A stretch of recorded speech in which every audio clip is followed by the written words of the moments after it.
kag 20,404. Then yun, sa mo 20,404 kaan siya natang balance din yung 8,467, wala na mo 11,937. Then wala yung total sir.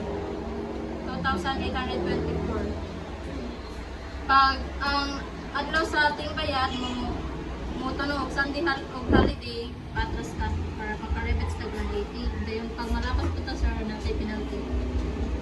Ito sir. Sir, ang imo ang monthly ani 2,824.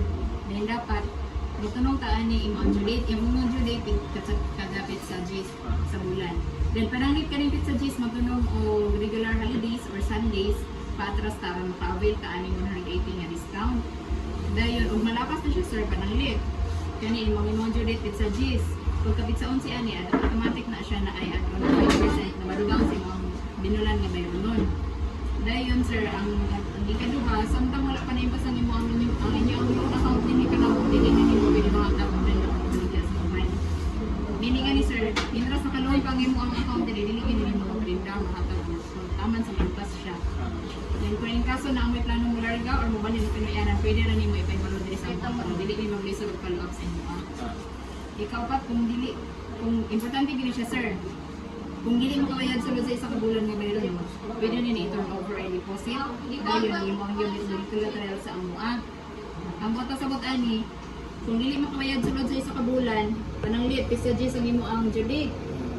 Ang among mahatag ani nga lugway sir, malihap mig 3 to 5 days ra gyud among mahatag nga consideration. Labing taas ang dapit sa 15.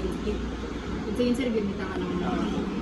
Pagka umalapas na, automatic yun ka mag-temporary deposit. Temporary naman po na sir, meaning makuha na po na siya. Makuha na po na siya once ma-fulfilled ang ma-himbas sa inyong adventure. Dahil ang ikalima, ang inyong payment na wala mga pagbayaran dili sa opisina. Dili na ito pwede ipadala sa collector. Dapat sa opisina regit yun. Naraman ko na mo ang resibo. Wala mo gidala-dala ng resibo ang mga collector. Then kanin ikaunong sir, adunay 3 working days nga clearing ay mo ang original RCR. Meaning kung maimpas din mo imong loan din sa mo natay 3 working days nga clearing ay mo ang RCR. Dayon sir, ako na ni ipahibalo sir. Kay membro naman ka diri sa realm kanang nakay referral.